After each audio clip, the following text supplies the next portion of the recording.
The Charlotte Hornets fumble a winnable game and a great opportunity to get to a 500 record by losing to a short-handed Philadelphia 76ers team. For the pre-game injury report, there's nothing much except for Trey Mann being probable going into this game with low back soreness, and it showed. I usually recap the games and go by a quarter breakdown, but today I just have a few game notes that I want to point out that contributed to why the Hornets lost this game. LaMelo started off hot, and although he turned it back on in the fourth quarter in a big way, I've got to say, after he scored those 10 points in the first quarter, he was invisible until the fourth quarter, really, just missing some really makeable shots, and the turnover and fouling issue came back. Speaking of LaMelo and turnovers, each and every game, I hate Charles Lee's decision to take LaMelo out of the game at the 7 to 6 minute mark and let the bench unit come in.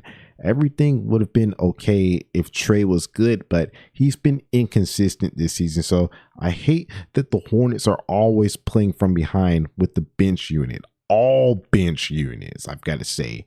Maybe Brandon is still working his way back, but if he's not, then there's no excuse for one of Brandon or LaMelo to not be in the game at all times. The Hornets were up 7 points, but the bench unit gave the lead up and ended the quarter down 15-16, meaning that the Hornets could only muster up 5 points with LaMelo Ball on the bench. And just looking at how bad the 76ers offense was in the first quarter, that's the time to apply pressure, step on their necks, and make them play from behind for the whole game.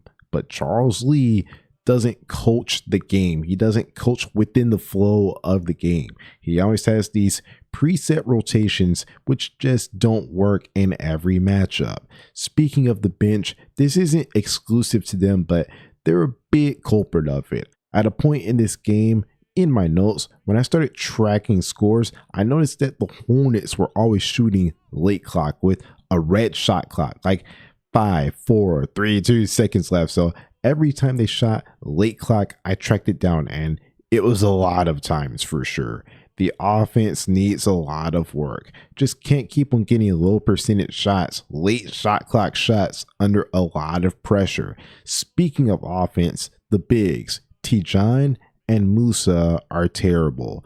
They can't catch, they turn it over a good bit, or they make plays that lead to turnovers because they just have bad court awareness, and Musa specifically is so scared to score around the rim, while Tijan just keeps on hoisting up threes despite not even being that good of a shooter.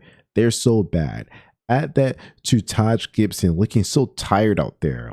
I still look at Mark Williams as a traitor. No way you see that and not try everything possible to get back on the court. Where's that competitive spirit? I've got to say, he's holding the Hornets back, and even if he comes back, it would be hard to support him because he just won't take care of his body like a professional athlete should, and he's the main reason why my favorite team has a negative record and they have to play these G League old undersized bigs as part of their main lineup. Next thing is that while Andre Drummond was somewhat contained, he didn't go off for a Superman performance or anything, but someone that actually went off for a good game was Yabusele, a guy that wasn't even in the league up until this season.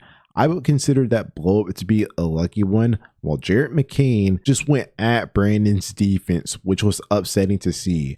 A rookie and a guy that wasn't even in the league combined for 27 points.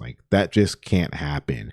Now for player grades, LaMelo Ball is going to get an A. I had to take some points off because the turnovers and fouls and the cold shooting stretch throughout the game weren't that good, and he was 2-3 happy at the start of overtime, even taking a transition one that I didn't like. But at the end of the day, he turned up big in the fourth quarter and forced overtime, and the Hornets had a lead in overtime. Plus, so much attention was being brought towards him in overtime, so he had to rely on his teammates, and they didn't come through, literally missing chip shots at the rim, and Brandon had a wide open 3 for the lead and potentially a win if he made it. Not much more LaMelo could have done. Brandon Miller is going to get a B-.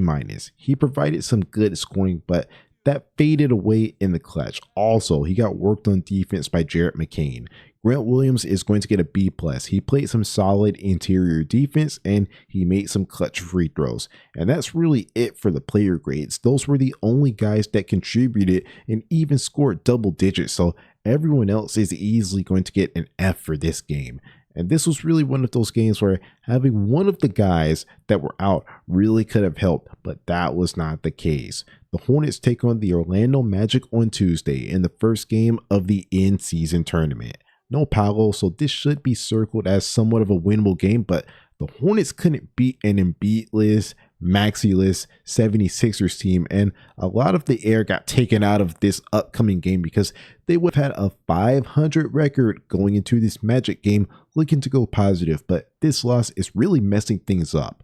Hopefully they get it done. At full strength, this is a playoff team, and at the very least, if that can't happen, if this team can't get healthy, then the team needs to win this game so LaMelo can be an all-star and all-NBA. Unfortunately, wins can determine that stuff, not just solely on-court plays. So gotta have some wins. Gotta leave this season with something. LaMelo is good enough to be all-NBA, and the Hornets are good enough to make the playoffs. So at least one of those things should happen, preferably both.